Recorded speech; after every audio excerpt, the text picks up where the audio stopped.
On est vraiment ravis de vous accueillir pour partager avec vous les approches et les pratiques inspirantes de trois bicorps remarquables qui sont développés en intégrant les valeurs très fortes et de leurs préoccupations environnementales et sociétales au cœur de leurs activités.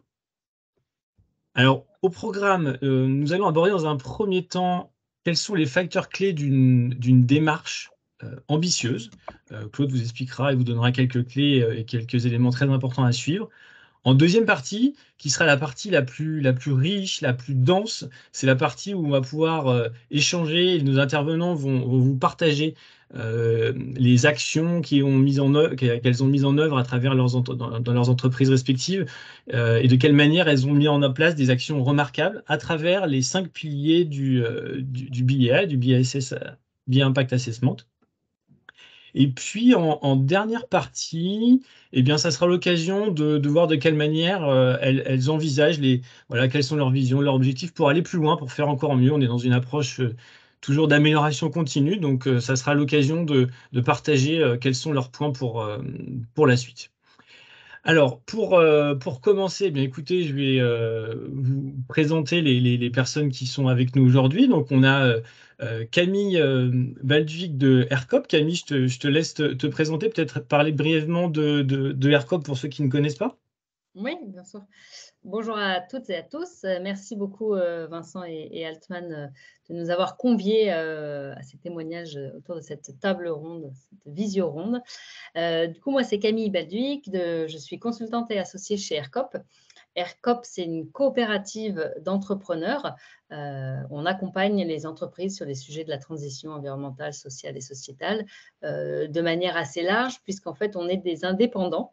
On a tous notre propre activité et on est regroupés sous le chapeau de la marque AirCop. Et donc, on travaille avec des expertises variées. Il y a des gens comme moi qui sont plutôt consultants en stratégie RSE. On a des communicants. On a des gens qui font du bilan carbone, de l'analyse de cycle de vie. Voilà, tout un tas d'expertises diverses et variées et complémentaires. Bien sûr, vous l'aurez compris, c'est l'idée de la coopérative.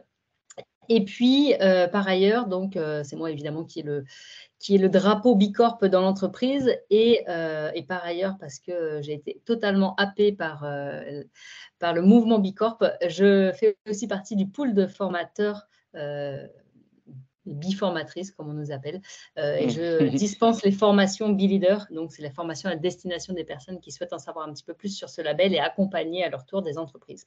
Et donc, je travaille beaucoup autour du BIA dans mes accompagnements auprès de clients qui souhaitent devenir Bicorp ou tout simplement dans le cadre de stratégie RSE. Puisque ce BIA, pour tous ceux qui le connaissent déjà, est un véritable outil hyper pédagogique et formidable pour progresser. Voilà, je m'arrête là. J'en dirai Très plus tout à bien. l'heure. Je laisse la Merci. place aux autres. Merci pour cette présentation. Je vois que Elisabeth Soublet nous a rejoint de ma bonne étoile, donc c'est l'occasion. Bah, Elisabeth, tu peux te présenter et présenter l'entreprise. Bonjour à toutes et à tous. Je m'appelle Elisabeth Soublet, donc je suis, comme Vincent a dit, la cofondatrice de Ma Bonne Étoile. Tout a commencé par, comme souvent, comme des histoires en fait entrepreneuriales, d'un besoin personnel de arrêter de jeter des petits gourds de compote par paquet de 70 avec nos 5 enfants, qui a donné donc naissance à ces petits animaux derrière moi, qui sont les gourdes squeeze, donc des gourdes pour compote et purée remplissables et réutilisables. Et ça, c'est là où notre histoire a commencé et nous avons eu tout de suite envie de rejoindre un mouvement comme Bicorp. En 2014, c'était pas encore en fait vraiment le cas en France, mais en 2015, la communauté s'est créée et nous sommes certifiés en fait avec la première fournée de Bicorp en France et parmi les premiers en Europe aussi. C'était vraiment le début en fait de ce mouvement ici. Je fais également donc partie du conseil d'administration de l'association qui regroupe toutes les Bicorp françaises et ça depuis maintenant 4 ans. Donc, je suis vraiment très contente d'être parmi vous aujourd'hui et discuter en fait de ce côté remarquable peut-être de ce qu'on fait. Super, merci Elisabeth. Et puis enfin, nous avons donc Charlotte Coquillot de OE. Je te laisse prendre la parole, Charlotte, pour te présenter. Oui, yes. Donc moi, c'est Charlotte. Je travaille chez OE en tant que responsable de la communication, tous les sujets RSE et d'image de marque. Donc OE, pour la petite histoire, on est une marque de vin. On travaille avec des vignerons qui sont présents dans toute la France, donc sur pas mal d'appellations que vous devez sûrement connaître, comme Côte-du-Rhône, Languedoc, Corbière, etc., etc. Donc nous, en fait, avec OE, on est la première marque de vin à avoir remis en place le réemploi des bouteilles en France. Donc notre volonté, c'est vraiment d'agir sur ce sujet-là, consigner les bouteilles, les laver, les réemployer, et ce qui nous permet ce qui permet d'être beaucoup plus écologique sur le sujet. Voilà. Après, on a pas mal d'engagements. On pourra y revenir lors de ce moment ensemble. On est labellisé Bicorp depuis 2017. Avec l'équipe. Et là, en fait, on vient de terminer notre 3e recertification, enfin de soumettre notre questionnaire pour la 3e fois. Donc, on a hâte de vous en parler. Et voilà, qu'est-ce que je peux dire de plus? Voilà, on est aussi entreprise à mission depuis juin 2021. Et puis, j'ai hâte de vous dévoiler plus de choses à la suite de cet échange. Eh ben, très bien, merci à vous trois. Claude, je te propose de te présenter et d'expliquer aussi brièvement les activités de Altman. Exactement. Donc, moi, je suis donc Claude. Je suis associé chez Altman depuis 2017, qui est l'année aussi d'obtention de la certification B Corp dans la même promotion qu'OE, parce que c'est comme ça qu'on se connaît bien avec OE, parce qu'on a été, certifié en même temps. Donc voilà, Altman, c'est une structure d'accompagnement au développement des PME, des startups et des entreprises de l'économie sociale et solidaire. Nous leur proposons un spectre de services assez large autour de la stratégie, de la finance, de la gestion, de la culture d'entreprise, de l'organisation, et puis aussi du développement durable. On a démarré par des services d'accompagnement à la certification B Corp et on est en train d'élargir aujourd'hui, notamment avec Vincent, notre gamme de services sur ces thématiques-là. Très bien, bah merci.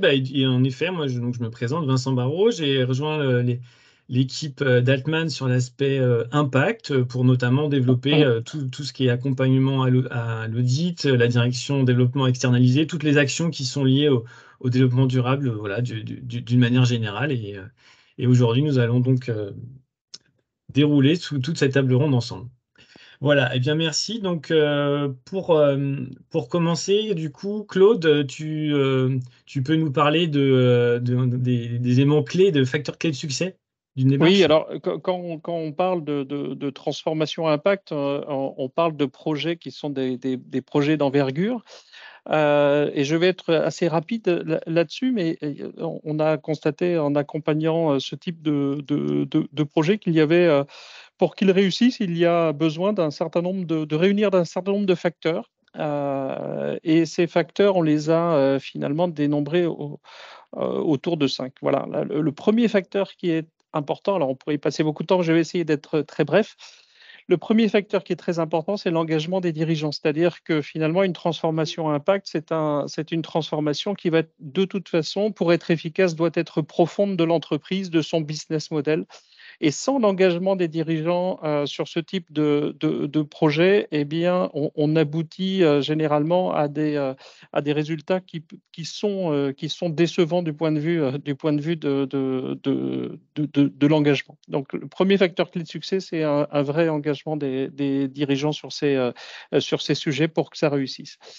Le deuxième facteur clé de succès, c'est lorsqu'on cherche à se transformer, notamment dans une petite et moyenne structure, c'est d'avoir en interne quelqu'un qui soit à plein temps, soit à temps partiel, en tout cas, prenne le sujet. C'est-à-dire qu'une transformation à impact, alors bien sûr, on pense beaucoup à la transformation des business models, hein. Charlotte a cité tout à l'heure la mise en place de la consigne, etc. Ce sont des gros projets structurant, donc tout le monde les comprend, mais une transformation, c'est aussi beaucoup de petits sujets qu'il faut savoir régler sur la gestion des déchets, par exemple, dans l'entreprise, sur le numérique, etc., etc. Et pour gérer ces sujets qui, mis bout à bout, ont un impact qui est important, eh bien, il faut quelqu'un qui les prenne en charge en interne. Le troisième élément, qui n'est pas obligatoire d'ailleurs, mais c'est l'accompagnement externe. Alors, l'accompagnement externe, pourquoi? Parce que dès qu'on touche et dès qu'on s'engage dans un projet de transformation, ben, globalement, on ouvre une boîte de Pandore, c'est-à-dire qu'on tire sur un petit bout de la ficelle et puis on s'aperçoit ben, que c'est un petit peu plus compliqué que ce qu'on avait imaginé et qu'un sujet en entraîne un autre et on se retrouve assez rapidement finalement enseveli sous tout un tas de sujets, parfois très techniques, qui sont un peu difficiles à appréhender pour certains et surtout qu'on a du mal à prioriser. Donc l'accompagnement externe permet à la fois d'obtenir, de profiter d'expertises qui peuvent être des expertises assez techniques sur des sujets, mais je crois que le bien fondé surtout de l'accompagnement externe, c'est de pouvoir prioriser sur les bons combats et d'aider à la planification des actions. Le quatrième facteur clé de succès, c'est celui de l'engagement et de l'ouverture à la transformation, c'est-à-dire qu'une transformation à impact, c'est de toute façon une transformation d'entreprise assez profonde. Donc, il faut finalement que tous les acteurs de l'entreprise soient prêts à changer parce que de toute façon, il y aura des impacts et parfois des impacts assez douloureux ou en tout cas des changements qui vont bousculer un certain nombre d'habitudes ou de convictions. Et donc, ça nécessite qu'on engage véritablement tous les acteurs de l'entreprise, au-delà des dirigeants, dans cette transformation. Et le cinquième facteur clé de succès, c'est la patience. Moi, je suis quelqu'un qui vient du marketing. Alors, on a l'habitude dans le marketing, on met un peu d'argent et on attend des résultats immédiatement, surtout avec le marketing digital. Avec l'impact, ça ne se passe pas tout à fait de la même façon. Je ne dis pas qu'on n'a pas possibilité d'avoir des résultats rapidement, mais en tout cas, on est plutôt sur des processus de transformation à long terme et finalement, c'est plus un chemin qu'un objectif en soi, c'est-à-dire que finalement, la transformation, elle ne s'arrête jamais. Je pense que d'ailleurs, et Charlotte et Camille et Elisabeth vous le diront très bien. Elisabeth, elle disait tout à l'heure, voilà, nous, depuis 2015, on est dans cette voie de transformation. Je suis sûr que ça ne s'arrête pas finalement parce que un sujet en entraîne un autre, etc. Et on a toujours envie d'aller plus loin. Donc la patience est aussi un des facteurs clés de succès de ces projets de transformation. Bon, bah super, en tout cas, c'est très clair. Et d'ailleurs, j'ai juste oublié de préciser au début si on aura une partie de questions-réponses à la fin. Donc, si vous avez des questions, n'hésitez pas à les partager sur le chat et on y répondra dans la dernière partie de cette table ronde. Voilà.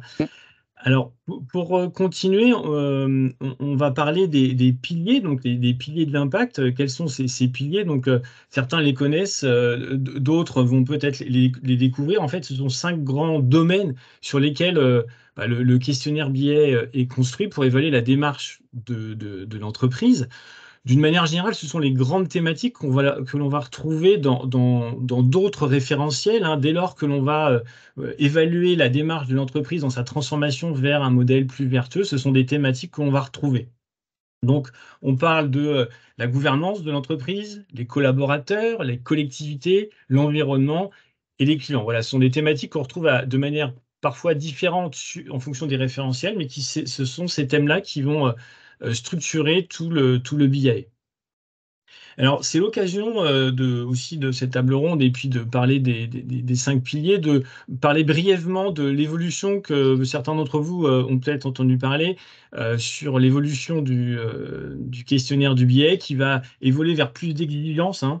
En fait, la volonté, c'est d'amener les entreprises Bicorp à un niveau global avec un périmètre plus large. C'est-à-dire, l'idée, c'est pas d'avoir de très bons points sur un pilier, mais c'est d'avoir une sorte de package, avoir un périmètre et obtenir un niveau minimum qui permet de montrer un engagement qui soit un engagement global pour toutes les entreprises. Et donc, c'est une des évolutions qui vont arriver. Alors, les entreprises qui sont déjà en cours, là, ça ne doit pas trop changer, mais ça va se faire progressivement.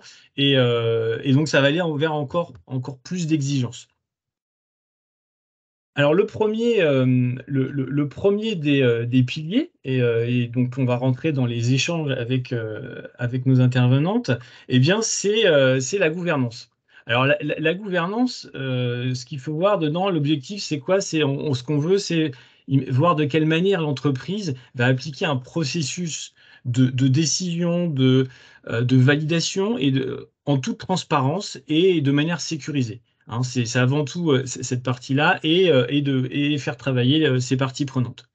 Et donc, pour commencer, je propose, Camille, si tu es OK, je crois vous avez une approche un peu type holocratie. Est-ce que tu peux nous en dire un peu plus sur ces exemples-là? Oui, bien sûr. Alors, juste pour redonner un petit peu de contexte, et si certaines personnes nous ont rejoints en cours de route, donc moi, je travaille chez ERCOP, qui est une coopérative d'entrepreneurs. Donc, ça va être un petit peu technique, mais je vais essayer de faire le plus simple possible. Mais c'est important de comprendre la structure juridique qu'on a aujourd'hui. On est une SCOP, donc ça parle peut-être à certains d'entre vous, une société coopérative ouvrière de production. Bon, le nom est un peu étrange, mais parce qu'on ne produit rien du tout à part du jus de cerveau. Mais bref, on est une SCOP et on est encore plus que ça, on est une sous-entité des SCOP qui s'appelle une CAE, c'est une coopérative d'activité et d'emploi ou coopérative d'activité et d'entrepreneurs au choix, qui donne certaines particularités. Pour ceux qui sont familiers des SCOP, il y a dans ce modèle coopératif une gouvernance assez particulière au sein des entreprises, puisque ça donne beaucoup de poids à l'ensemble des salariés.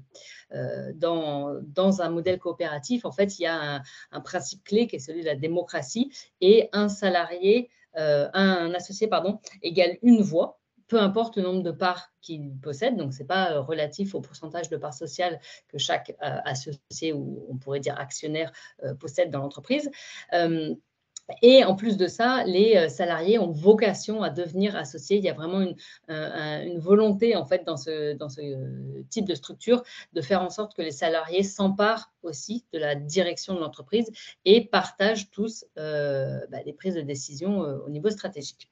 Et donc, nous, chez ERCOP, on est dans ce format donc, de coopérative et de CAE qui va encore plus loin, puisqu'il y a une obligation légale dans les CAE. Tout salarié doit devenir associé dans les 3 ans suivant son entrée dans la structure. Donc, autrement dit, à terme, tous les salariés d'ERCOP doivent être associés. Donc, finalement, on est tous embarqués aussi en mode chef d'entreprise et on est tous aux manettes de ERCOP. Donc, ça, c'est bien beau, ça, c'est sur le papier, c'est dans les statuts. Donc, ça veut dire dans la réalité qu'on est, alors je ne l'ai pas dit, c'est vrai, aujourd'hui, chez ERCOP, on est 17. Et donc, ça veut dire qu'on est potentiellement 17 aux manettes d'une structure. Donc, vous comprendrez tout de suite que ça peut paraître peu, 17 dans une entreprise encore, mais quand on a 17 chefs d'entreprise autour de la table, c'est un petit peu compliqué. Déjà, en termes d'agenda, c'est un peu compliqué d'avoir tout le monde autour de la table au même moment. Et qui plus est, évidemment, vous doutez que pour prendre des décisions, c'est pas forcément évident. Et en fait, très vite, alors c'est vrai que je reviens un petit peu sur l'historique et je ne vous l'ai pas dit, mais cette évolution, elle s'est faite progressivement parce qu'au démarrage de la coopérative en 2018, on n'était que 6. En fait, la coopérative s'est construite sur une structure déjà existante dans laquelle il y avait 3 entrepreneurs qui avaient travaillé pendant 10 ans à 3 et dans une SARL classique et qui, à un moment donné, ont eu la volonté de faire grandir leur entreprise sans pour autant rentrer dans une configuration, si je puis dire, un petit peu classique d'une agence de conseil avec des strates hiérarchiques, avec des directeurs, des managers, des consultants juniors, etc., parce qu'ils avaient la volonté, en fait, de continuer à avoir vraiment cette casquette entrepreneuriale et ne voulaient pas se retrouver sur des des postes de gestion RH, par exemple, uniquement, ou de postes de directeur, et voulaient continuer vraiment à être très opérationnels. Donc, c'est là qu'ils ont trouvé ce modèle de scope et la possibilité d'intégrer donc des indépendants qui permettaient de faire grandir la structure, faire grandir l'impact positif et qui, eux, ne leur conféraient pas un rôle de manager nécessairement. Et donc, voilà, donc j'en reviens, on a évolué. En octobre 2018, on était 6, donc là, ça allait à peu près pour faire des réunions et pour prendre les décisions, les orientations stratégiques. Mais petit à petit, on a augmenté pour arriver à 17 aujourd'hui. Donc, c'est un petit peu plus compliqué. Et donc, il y a 1 an et demi maintenant, on a choisi de mettre en place un mode de gouvernance inspiré effectivement de l'holacratie. Alors, je dis inspiré parce que l'holacratie, pour ceux qui ne connaissent pas, c'est quelque chose de très, très complet, très précis. On signe une constitution quand on engage son entreprise dans le modèle holacratique avec donc une constitution qu'on vient signer et c'est très, très processé et on a un cadre très précis duquel on ne peut pas sortir si on souhaite se revendiquer être un modèle holacratique. D'accord.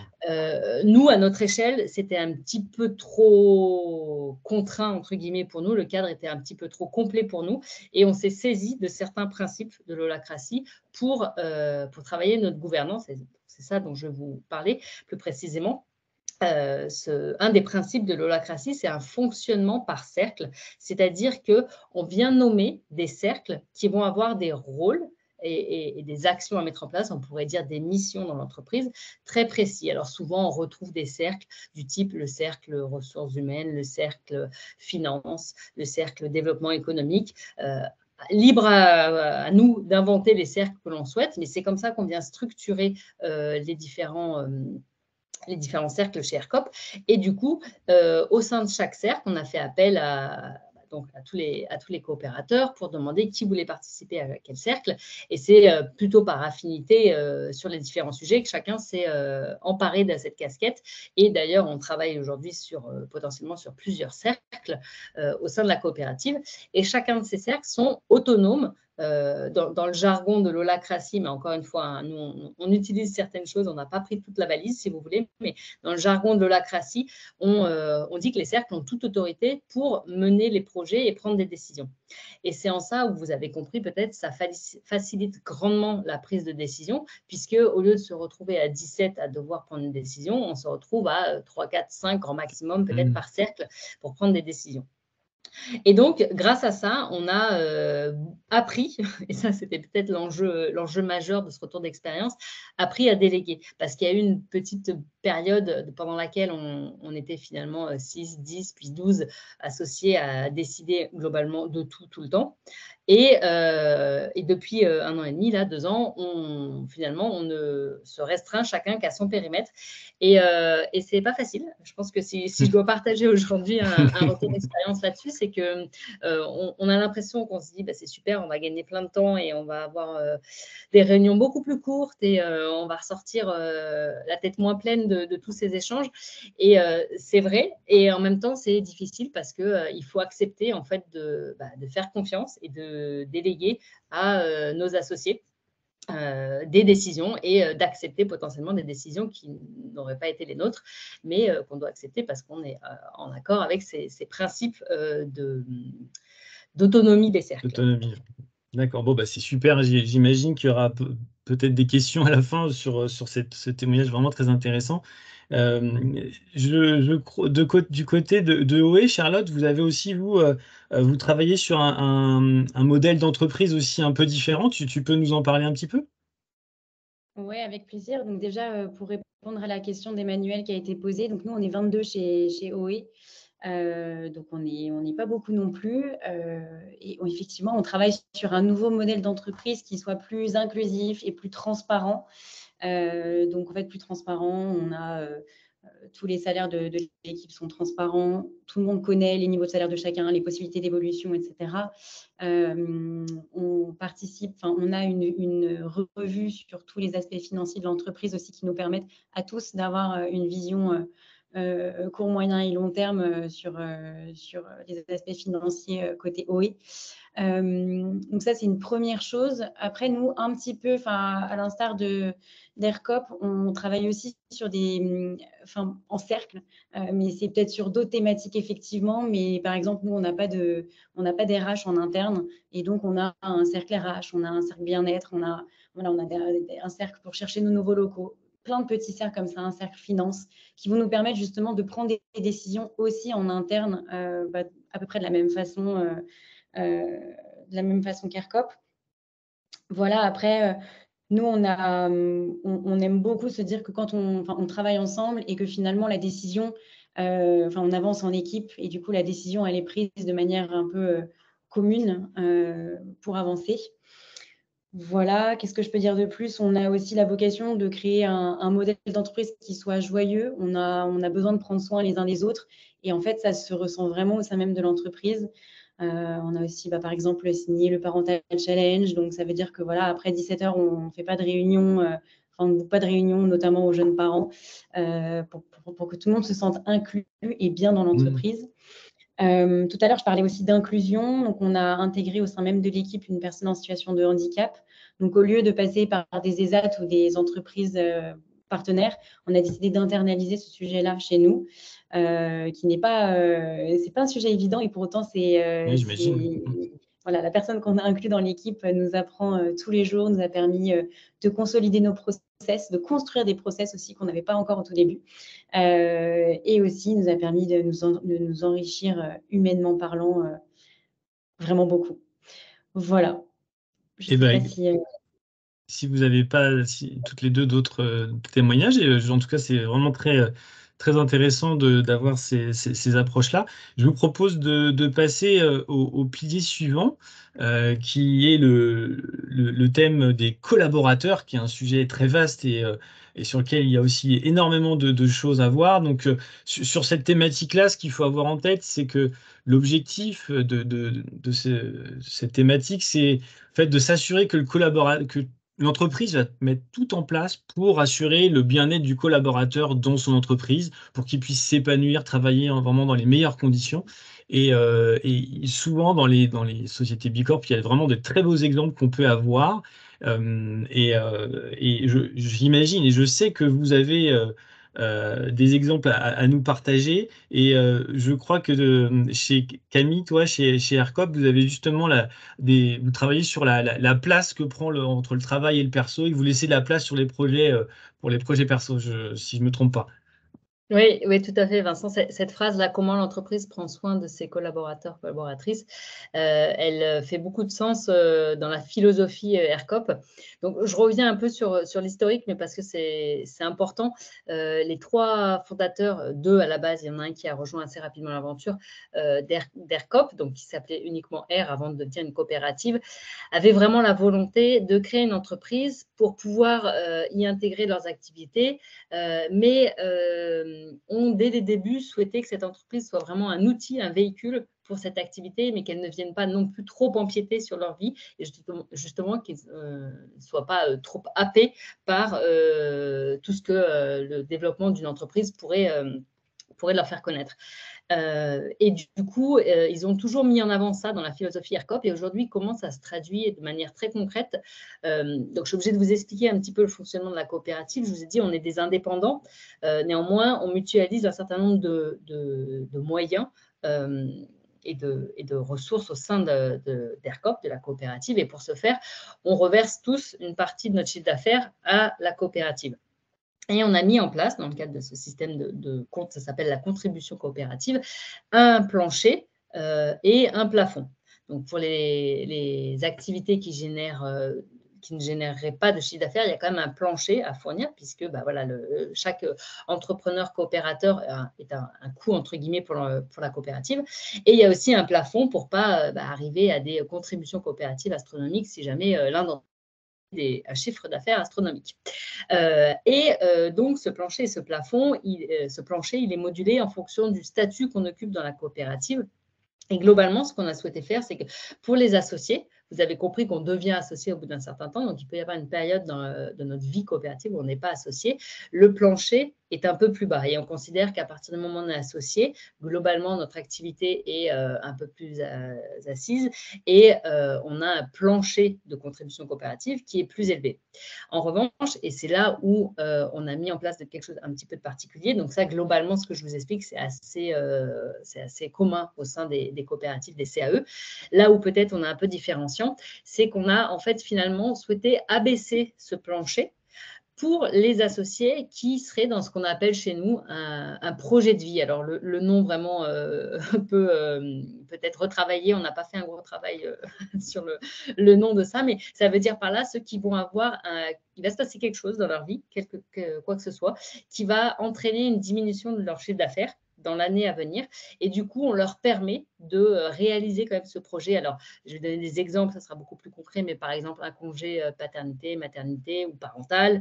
On a des gens dans la coopérative qui se sont saisis d'un mandat d'élu, par exemple. Et donc, ils vont avoir effectivement un impact sur leur activité. Ils vont avoir leur chiffre d'affaires qui va nécessairement baisser. Et pour ce faire, pour les inciter à quand même mener ces projets, on a réduit le plancher de contribution de ces coopérateurs-là. Donc ça, c'est un des leviers qu'on a mis en place chez Aircom pour vraiment rester dans la philosophie de oui, c'est un outil qui nous permet de développer notre activité, mais on veut que ce soit aussi un outil qui nous permette de conserver notre équilibre vie pro, vie perso et surtout d'avoir des moments en fait dans notre vie où on a plus ou moins de disponibilité, on a plus ou moins l'envie d'avoir plus de temps en dehors de la coopérative. Oui, tout à fait. C'est vrai que c'est des projets comme ça qui sont riches pour les collaborateurs, ça leur permet de s'épanouir et de se développer à la fois en pro et en perso. C'est vraiment génial. Charlotte, toi, lorsqu'on a préparé la thématique chez OE, tu nous avais parlé de possibilités de proposer des projets, que les collaborateurs pouvaient proposer des projets, hein, c'est ça? Oui. Alors, tout à fait. Je pense que un des meilleurs exemples que je pourrais apporter aujourd'hui, c'est par rapport à ma collègue Sonia qui a rejoint l'équipe il y a maintenant plus de 2 ans à la logistique. Elle est arrivée en fait avec des valeurs très fortes. Voilà, une personne qui est très portée sur la réduction des déchets et même elle-même chez elle, elle pratique le zéro déchet. Et en fait, en arrivant chez nous, elle s'est dit, bah voilà, moi, mon rêve, c'est de venir chez OE en tant que responsable logistique. Donc, elle est responsable actuellement de l'entrepôt. Et sa condition pour rejoindre l'équipe, c'était en gros qu'elle tente de tenir, de prendre à bras le corps ce sujet du zéro déchet dans notre entrepôt. Et en fait, on s'est dit, pourquoi pas, c'est parti, on y va, on tente ça avec elle. On lui a laissé le champ des possibles. On lui a laissé le bébé dans les bras. Et en fait, on a commencé par diminuer, par enlever des petits déchets. Donc, les premiers déchets qu'on a pu enlever, c'est des déchets qu'en fait, le consommateur final ne voit pas. Donc, des plastiques autour, d'étiquettes, des choses qu'on reçoit dans notre entrepôt et qu'ensuite on réutilise, mais avec du plastique autour. Et on a commencé par ces petits plastiques qui ne se voient pas. Et en fait, on a commencé à calculer la diminution de déchets que ça nous ait gagné. Et donc, petit à petit, on a enlevé ces petits déchets-là. Ensuite, on a enlevé les capsules des vins. Donc ça, c'est des choses que vous pouvez… Enfin, je ne sais pas si vous voyez mon écran, mais en tout cas, voilà, au-dessus des capsules de vin, on n'a plus… Enfin, du collier de vin, pardon, on n'a plus de capsules. Donc voilà, en fait, elle a mis en place ses premières actions. Et finalement, de fil en aiguille, on s'est rendu compte qu'il y avait beaucoup de choses qui étaient faisables. Et c'est ce qui nous a donné envie ensuite d'aller plus loin et finalement de se dire, si ça fonctionne, potentiellement, le sujet du réemploi des bouteilles, ça va fonctionner aussi. Comment on fait pour mettre en place tout ça?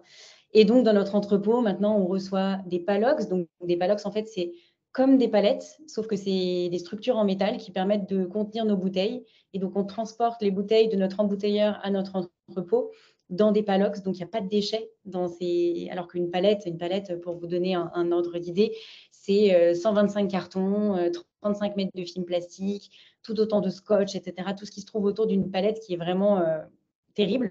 Et donc, tout ça, on peut l'éliminer. On a pu l'éliminer grâce à ce travail qu'a fait ma collègue Sonia. D'ailleurs, on a travaillé, si ça vous intéresse, on a travaillé en interne sur un livre blanc zéro déchet qui recense toutes ces infos sur la diminution des déchets et grâce justement au projet qu'a porté Sonia dans l'équipe. Et Qu'est-ce que aujourd'hui, je c'est peux un dire projet d'autre? qu'elle continue à gérer Oui, tout à en fait. interne, c'est ça? Tout à fait. Là, dernièrement, elle a conçu, grâce à une entreprise partenaire, un ESAT partenaire, des housses, donc des housses de Palox qui permettent de protéger justement ces grandes caisses en inox. Donc, protéger les vins de la poussière, de la pluie, parce qu'il faut savoir que quand on veut réemployer une bouteille, l'étiquette, il faut vraiment qu'elle soit hydrosoluble. Et donc, la lumière, la poussière, la pluie altère la qualité des étiquettes, qui rendent du coup les étiquettes non hydrosolubles et donc moins bien lavables ensuite par nos partenaires du réemploi. Et donc ces espèces de housses, elle les a fait faire par un ESAT et avec des chutes de tissus qui étaient récupérés en fait de matériaux de voile. Et donc en fait en faisant que de la récup, en faisant travailler un ESAT, on a réussi à faire des housses de Palox qui ont été validées par notre embouteilleur en disant mais c'est génial, nous on a envie d'en commander aussi pour tout notre entrepôt. Donc finalement on arrive à créer aussi cet effet domino en disant c'est pas compliqué à mettre en place, c'est vraiment pas compliqué à mettre en place et ça change tout. Donc voilà, par exemple, le film plastique autour d'une palette, vraiment, c'est 35 mètres de film plastique pour une palette. Une palette, c'est 750 bouteilles, donc c'est pas énorme. Et donc, si on arrive à remplacer tout ce plastique par des housses avec des chutes de tissu, avec des chutes, donc en plus, le tissu de voile, c'est quelque chose qui est hyper résistant. Et en fait, on n'a pas besoin que ce soit beau, on a juste besoin que ce soit pratique et efficace. Bon, donc voilà, super. des exemples comme ça, on en a plein. Peut-être aussi sur est-ce que ça a donné des idées à d'autres personnes, d'autres collaborateurs sur d'autres dans l'entreprise, cette Alors action? pour l'instant, le sujet du zéro déchet et de la consigne et du réemploi des bouteilles, c'est vraiment, on va dire que c'est vraiment le sujet sur lequel on met beaucoup, beaucoup d'efforts. Donc, il n'y a pas eu de projet d'une aussi grosse ampleur par rapport au zéro déchet. Et pour autant, après, il y a énormément de choses qu'on a pu déployer, notamment sur la régénération des sols dans les vignes. Ça, c'est encore un autre sujet. Je crois que tu pourras nous en parler après sur l'autre Voilà, c'est pilier. pour ça que j'essaye de rester bien sur ce sujet du zéro déchet.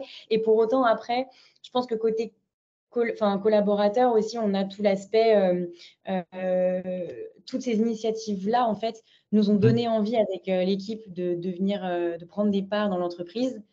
Et en fait, lors de notre dernière levée de fonds, certains ont pu rentrer aussi au capital de l'entreprise. Donc voilà, c'est tout un tas de choses qui finalement nous impliquent, nous donnent envie de prendre encore plus de place dans cette entreprise et d'aller encore plus loin.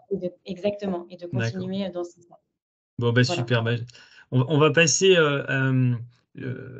au sujet suivant qui est la collectivité, donc qui est aussi un sujet assez vaste, hein. Là, l'objectif, c'est vraiment de voir comment l'entreprise va prendre en compte l'ensemble de ses parties prenantes et comment elle va avoir un impact, qu'est-ce qu'elle va mettre en œuvre pour avoir un impact positif sur ses parties prenantes avec la responsabilité de l'entreprise, en fait. Et pour parler de ce sujet, écoute, Elisabeth, je te laisse nous donner quelques exemples parce que du côté de Ma Bonne Étoile, vous êtes très engagé sur l'aspect collectivité. Donc, je te laisse parler un petit peu de ce que vous faites.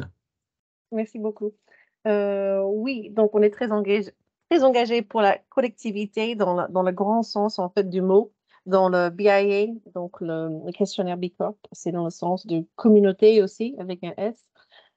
Tout ça, ça s'englobe. Déjà, on a une politique d'achat qui est aussi locale que possible.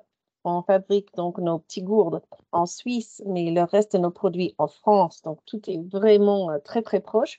Et après, pour toute la partie packaging, tous nos cartons, nos éléments en fait d'emballage, etc., on les fabrique à quelques kilomètres de chez nous. Donc, on a tenté vraiment au mieux d'être, on va dire ça, pas engagé, un mot que je trouve c'est un peu trop utilisé, mais très, très bien implanté en pays, voilà, oui, localement et contribuer à l'économie à l'échelle locale.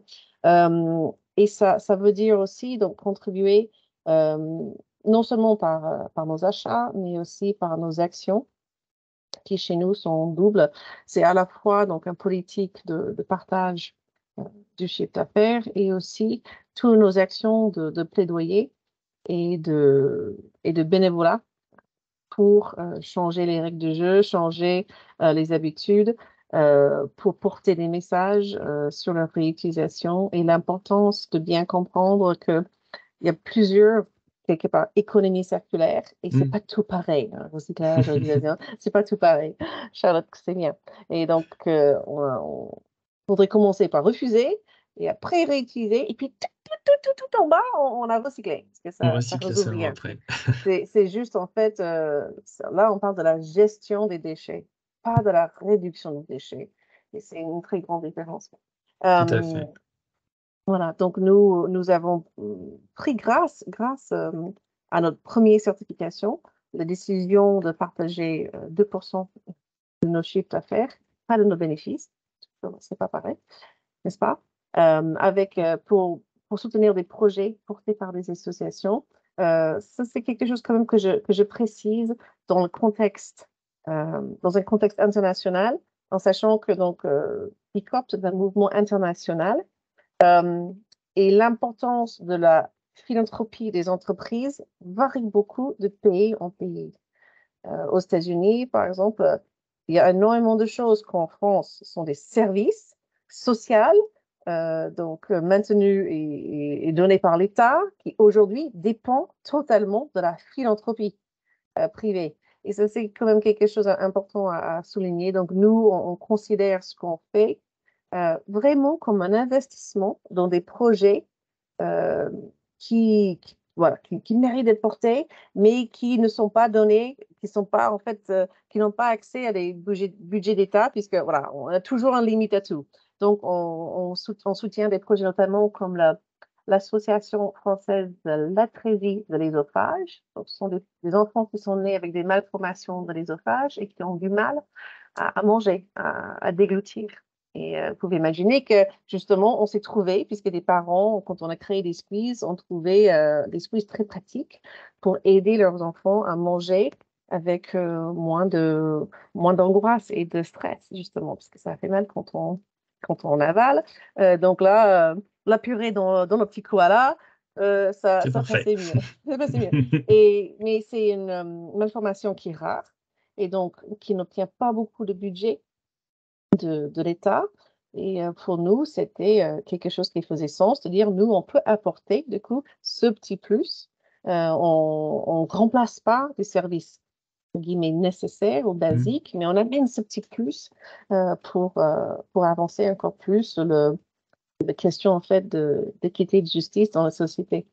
Donc, ça, c'est notre vision sur la philanthropie des entreprises. Et ensuite, donc, on est très actifs dans aussi le plaidoyer des campagnes comme We Choose Reuse qu'on a porté auprès de la communauté aussi. On a invité Bicorp aussi à faire ça. Et puis simplement par notre engagement dans le mouvement. Moi, pour ma part, je donne beaucoup de temps à l'association en tant que membre du conseil d'administration. Et oui, tout à fait. Ouais. Voilà, donc Super. mais c'est aussi être engagé sur le territoire national sur des questions comme la loi sur la loi GEC, sur la réutilisation, etc., etc. Donc, c'est important aussi donc, de participer à la fois dans l'économie locale, mais aussi dans les politiques locales. Et après, si on peut choisir de faire ça, d'apporter des petits plus là où c'est possible. Tu nous en parlera peut-être dans les idées pour aller plus loin, peut-être par rapport à tout ce qui est plaidoyer. On pourra voir ça en toute dernière partie. Je vois que le temps file, donc on va passer au sujet environnement, qui est un sujet c'est un sujet évident, puisque c'est celui qui ressort le plus vite et le plus facilement la plupart du temps. Là, en fait, l'idée, c'est vraiment que l'entreprise montre de quelle manière elle va s'engager de manière volontaire à avoir un impact positif sur tout son écosystème, son environnement, en fait, avoir une responsabilité sur l'ensemble de sa communauté. Et alors là, à travers cette thématique, évidemment, on a, comme je disais, beaucoup d'exemples souvent à partager. Tout à l'heure, eh bien, Charlotte, tu as commencé à donner pas mal d'idées en fait ou de pistes, mais tu as parlé de la faune et la flore. Peut-être que tu peux nous en dire un peu plus dans cette partie-là? Oui, avec plaisir. Alors nous, avec OE, on a créé le programme OE pour la biodiversité. Donc, on alloue 1% de notre chiffre d'affaires au programme OE pour la biodiversité, donc dans le but de financer des actions dans les vignes chez nos vignerons. Donc, tout simplement, en fait, en quoi ça consiste? Ce chiffre d'affaires, il nous permet d'analyser des sols, donc en fait, de savoir en fait s'il y a par exemple des métaux lourds dans le sol, et du coup, on cherche des façons de régénérer les sols. Donc, ça peut être mettre des plantes qui vont, par exemple, absorber le cuivre en trop ou l'arsenic, etc. Et ensuite, ces éléments-là sont réutilisés, donc revalorisés, soit dans les vignes mêmes ou soit par des industries pharmaceutiques, etc. Mhm. La deuxième chose, c'est qu'on fait des audits des vignobles de nos vignerons. Donc là, on a un partenaire qui s'appelle EcoFarms qui évalue sur les aspects économiques, environnementaux et sociétaux, voilà, donc le vignoble en tant que tel. Et avec ces recommandations, nous, on prend uniquement le plan d'action proposé sur la partie environnementale pour pouvoir, du coup, mettre en place des choses. Donc, très concrètement, comment ça se passe? Ça va être, par exemple, chez Franck et Véronique, donc nos vignerons qui sont dans le Bordelais, on a pu installer plus de 1000 mètres de haies en agroforesterie, des nichoirs. Ça peut être aussi, on a réinstallé une bergerie, donc en partenariat avec le Conservatoire des races d'Aquitaine, donc par exemple avec des races, donc des brebis landaises, des chèvres des Pyrénées qui permettent d'entretenir la vigne et aussi d'amener des fertilisants. Donc voilà, c'est tout un tas de choses comme ça qu'on finance pour nos vignerons. Donc, qu'on alloue à ce programme OE pour pouvoir, du coup, régénérer les sols, préserver la biodiversité et surtout reconstruire des écosystèmes riches et denses. Parce qu'en fait, ce sont ces écosystèmes riches et denses qui vont permettre de produire un meilleur vin, qui vont permettre à la vigne d'être plus résiliente. Et donc, ça fait partie clairement de l'un de nos combats.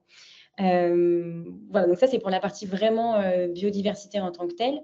On travaille aussi, peut-être que ce qui pourrait être intéressant de parler sur des sujets de boucle régénérative, donc comment faire en sorte de mettre en place plus de schémas vertueux dans les vignes. Donc ça, c'est les projets plus long terme, donc peut-être que j'aurai l'occasion d'en parler davantage une prochaine fois, un prochain échange.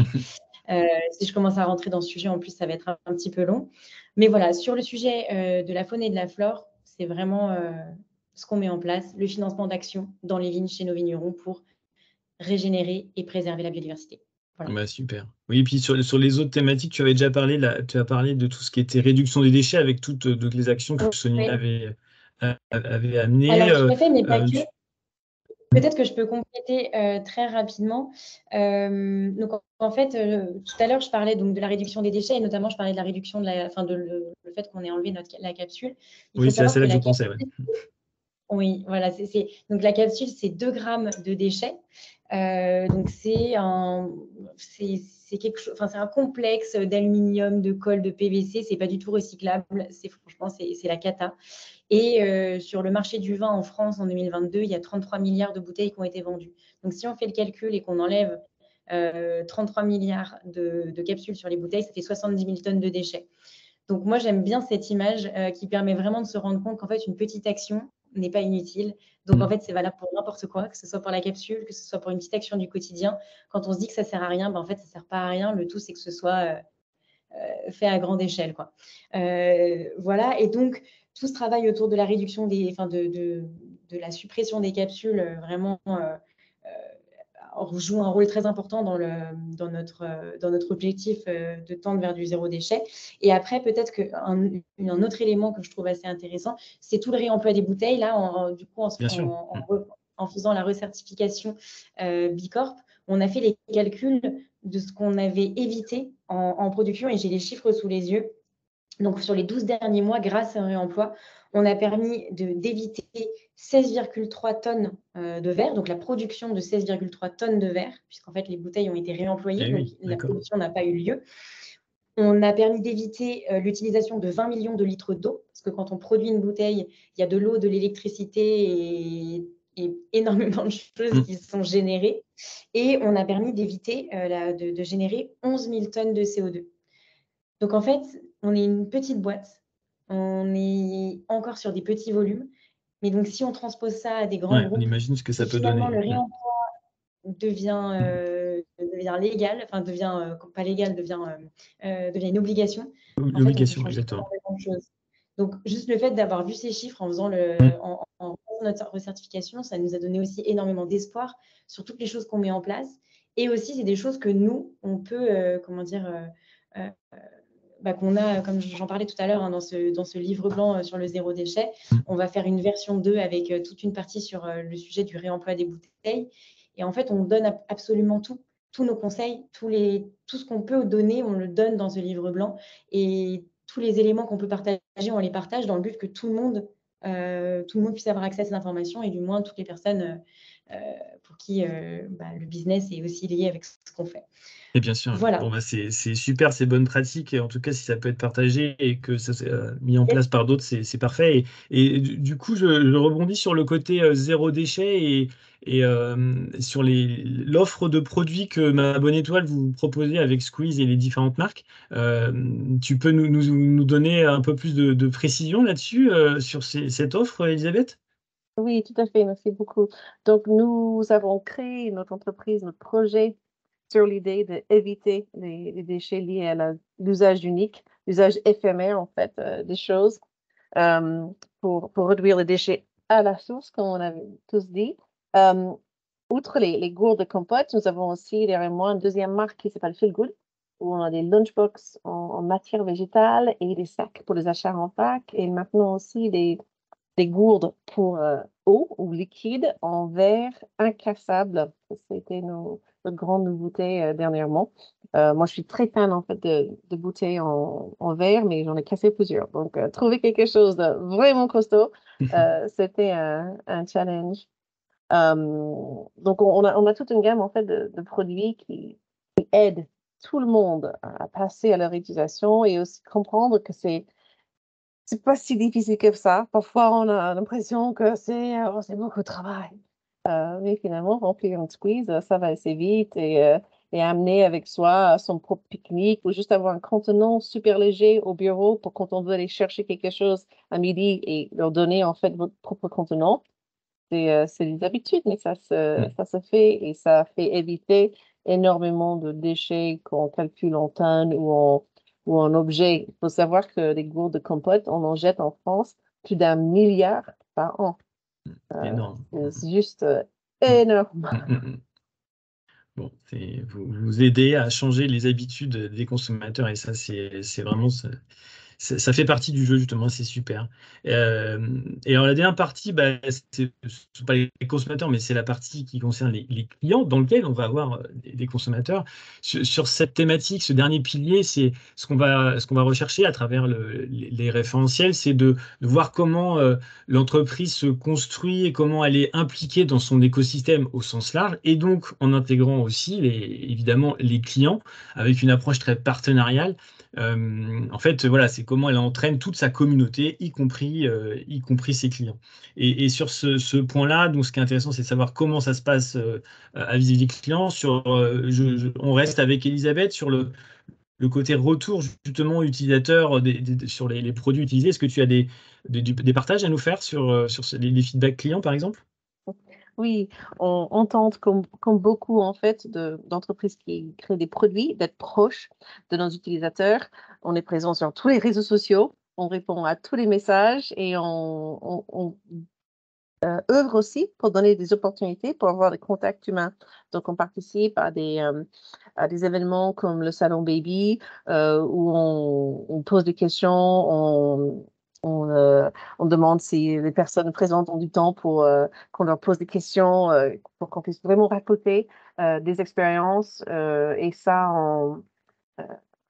quand on fait un salon baby, on peut parler avec plusieurs centaines de personnes. Et là, c'est Ouais, c'est vraiment important. significatif. Oui, on peut comprendre les choses qui marchent bien, qui ne marchent pas bien, qui changent, qui utilise déjà, quels sont les freins.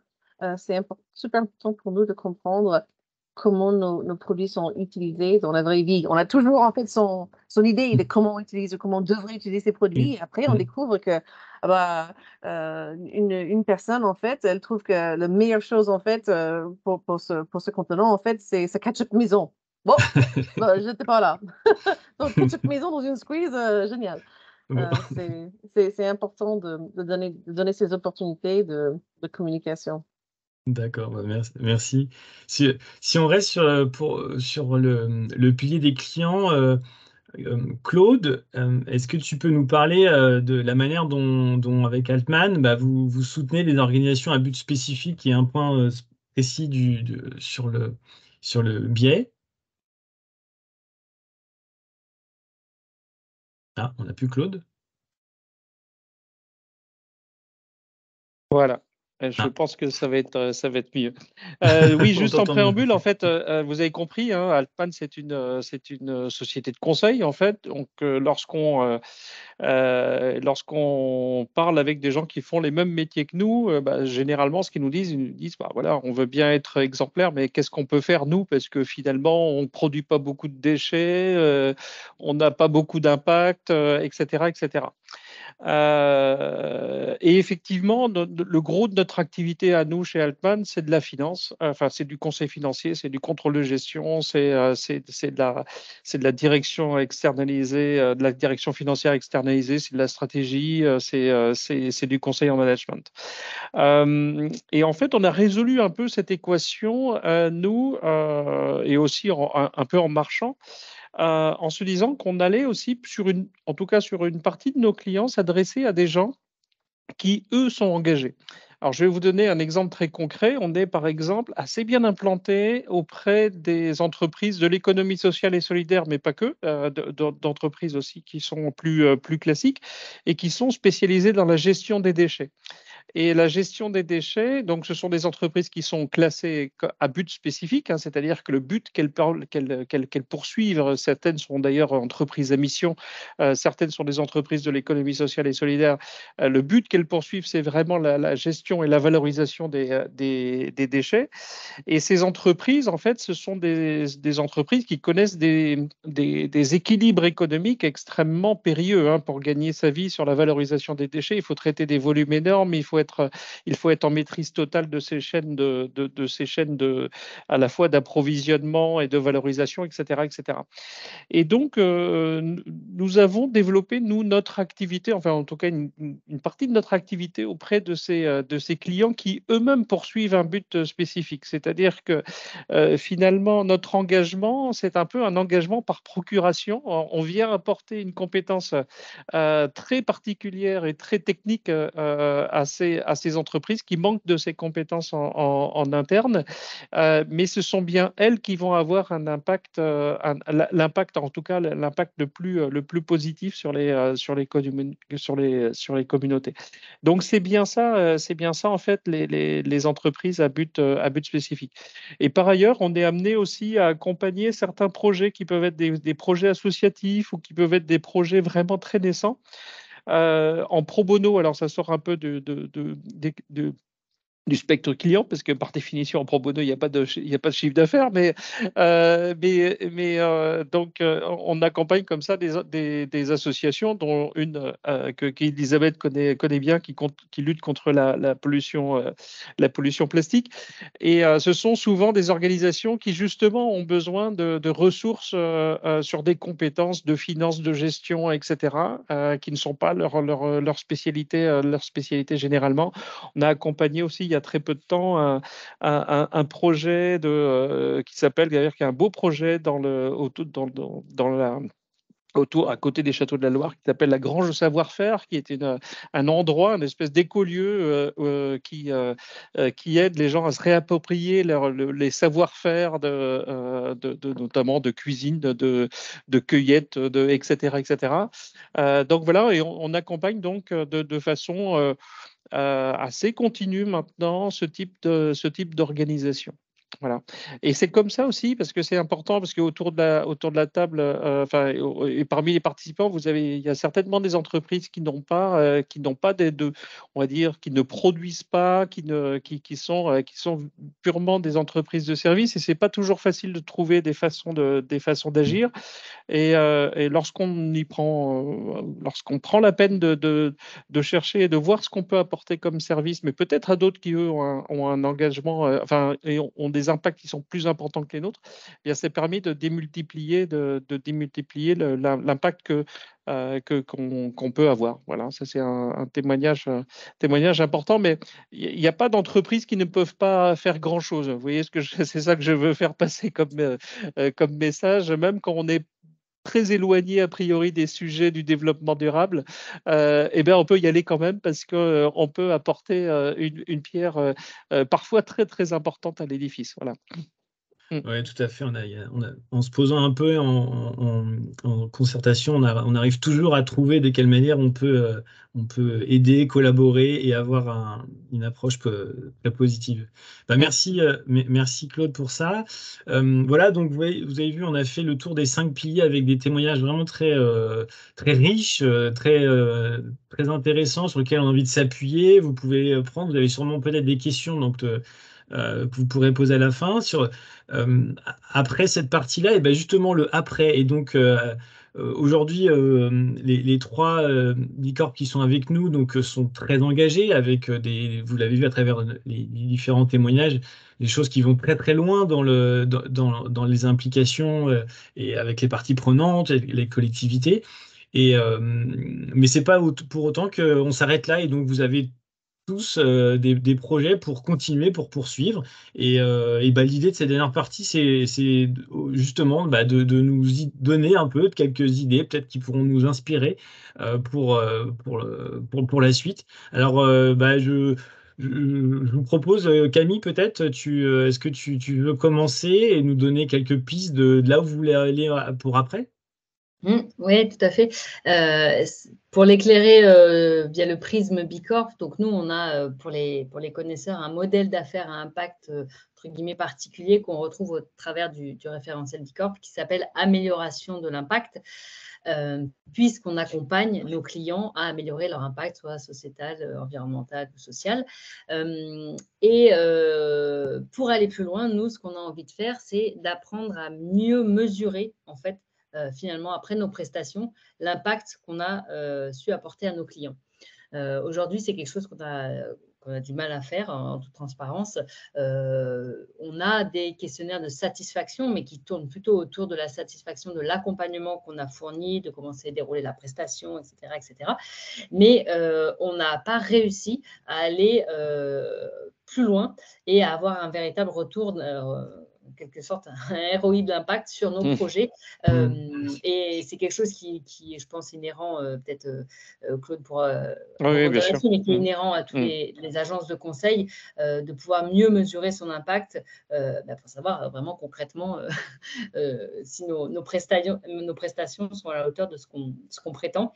Et je ne peux pas mentionner en particulier de projet très précis parce que c'est vraiment un sujet qu'on n'a pas traité aujourd'hui chez AirCop et clairement, c'est un de nos grands chantiers à venir, d'écrire dans un premier temps un rapport d'impact. Mais vous l'aurez compris, pour écrire ce rapport d'impact, il faut avoir les KPI de mesure. Et je vois Charlotte qui sourit et je pense qu'on est nombreux à vouloir partager ce genre d'éléments et pouvoir mesurer nos impacts. Mais aujourd'hui, c'est assez compliqué. En tout cas, il y a des impacts comme l'impact bilan carbone qui est entre guillemets facile à calculer parce qu'il y a les outils. Mais pour tout un tas d'autres impacts, notamment les impacts socio-sociétaux, c'est beaucoup plus compliqué. Et aujourd'hui, il n'y a pas d'outils, ou alors il y en a une multitude, mais il n'y a pas d'outils qui sont encore ressortis vraiment du lot. Et on a du mal à le faire. Mais c'est clairement, nous, un de nos axes de travail et chantiers prioritaires pour les années à venir. Et avec plaisir pour partager ces chantiers avec d'autres entreprises, Bicorp ou pas Bicorp d'ailleurs, parce que je pense qu'il y en a d'autres qui seront intéressés. Très probablement. Merci pour cette vision sur la mesure d'impact. Je te propose, Charlotte, si toi tu as une thématique à mettre en avant, à poursuivre pour après. Alors nous, le sujet, de toute façon, qui est une évidence pour nous, c'est, comme vous l'avez bien compris, c'est le réemploi des bouteilles et donc toute la réduction de notre empreinte écologique qu'il y a autour de tout ça. Mais du coup, ce qui veut dire aussi qu'on travaille en parallèle avec des cabinets de lobbyistes et des chargés de plaidoyer pour nous aider justement à changer les lois de demain. Donc là, actuellement, je vous parlais du sujet de la capsule. On a un véritable problème qui est devant nous, c'est qu'actuellement, on a des clients qui ont besoin, qui auraient presque besoin qu'on remette la capsule pour des sujets de droits de douane. En fait, pour faire simple, depuis juin 2019, la capsule n'est plus obligatoire à partir du moment où on acquitte les droits. En revanche, quand on vend à un partenaire qui lui-même ensuite redispatche les vins, par exemple, un partenaire qui a plusieurs restaurants, imaginons sur Paris, va centraliser les commandes à un point A et ensuite dispatcher à différents points B ces vins. Et à partir de ce moment-là, en fait, notre client doit recréer un document d'accompagnement, ce qui lui fait faire, il y a une charge administrative qui est là et qui ne devrait pas l'être. Donc voilà, nous, ça fait partie de nos sujets de travailler avec des personnes qui nous accompagnent pour faire bouger les lois de ce côté-là. Donc d'ailleurs, je vous invite, si jamais c'est un sujet qui vous intéresse, à aller sur le site stopcapsule.fr pour permettre de signer cette pétition et nous aider et nous donner de la voix sur le sujet. Donc n'hésitez pas, j'en profite. Et en fait, lancé. j'en profite. Et depuis 2020, en fait, on a aussi travaillé sur des propositions de loi autour de l'alimentation durable, donc de la ferme à ce qui se trouve dans votre assiette, sur toute la chaîne. Comment on fait pour de un, soutenir les agriculteurs, jusqu'à la personne qui a les aliments dans son assiette, comment on fait pour que ce soit des aliments sains, des aliments bio, des aliments abordables, tout un tas de questions. Donc n'hésitez pas aussi, si vous voulez aller voir le travail qu'on a pu faire, c'est sur... je peux vous mettre en commentaire le lien de toutes les propositions de loi si ça vous intéresse de jeter un œil. Mais voilà, globalement, le réemploi des bouteilles et toutes ces actions, tout ce travail de plaidoyer autour de nouvelles lois qui peuvent nous aider à faire bouger les lignes. Voilà, je vous partage le petit lien sur l'alimentation durable et je vous partage aussi celui sur la suppression des capsules. Voilà. Bon, super, merci Charlotte. Et alors, du coup, tu parlais de plaidoyer et je pense que ça tombe bien parce que si je me trompe pas, Elisabeth, c'est un sujet aussi sur lequel tu voulais aborder cette partie-là. Oui, oui, merci Vincent. J'étais juste avant cette réunion d'ailleurs dans une réunion avec d'autres personnes du mouvement Bicorp, de l'association Bilab au niveau global sur la question des statuts juridiques, puisque ça a toujours été depuis le début du mouvement, le but étant de changer l'économie. On sait que ça va se passer en sandwich. Il y a l'approche volontaire. Qu'est-ce qu'on fait avec Bicorp, avec cette certification? On choisit nous-mêmes en tant qu'entreprise de prendre cette voie. Et puis, il y a la voie de la régulation, du régulateur. Et ça, c'est plus dans quelque chose qu'on a Benefit Corporation, qui avait été créé aux États-Unis en même temps donc, de ce mouvement et qui maintenant existe dans soixantaine de pays et d'États, y compris l'Espagne et l'Italie. Et donc, il y a de plus en plus de pays en Europe qui s'intéressent. En France, on a créé la société à mission qui ne remplit pas exactement tous les critères, puisqu'on peut choisir du coup ses propres critères et même les KPI d'évaluation. Donc, il manque peut-être une certaine objectivité là-dessus, comparabilité. Mais en Europe, il y a de plus en plus de pays qui se posent la question, comme la Suisse, la Belgique, le Luxembourg, le Danemark, la Suède, et ça bouge vraiment beaucoup et on a à cœur aussi de participer à ce changement et apporter notre expérience de est-ce que c'est trop dur pour une petite structure comme la nôtre de faire ces changements. Il y a beaucoup de personnes qui encore aujourd'hui, sont beaucoup dans une approche de quand on crée une entreprise, il faut d'abord faire l'argent et après on peut faire le bien. Et nous tous autour de cette table, on est plutôt dans un esprit de c'est pas la peine de commencer si on ne peut pas faire de bien. Donc voilà pourquoi on trouve que c'est nécessaire que tout le monde, en fait, qu'on change les règles du jeu pour que n'y ait pas un méchant qui joue au Monopoly comme ça. Bon, bah, c'est vraiment super. Merci pour ces témoignages.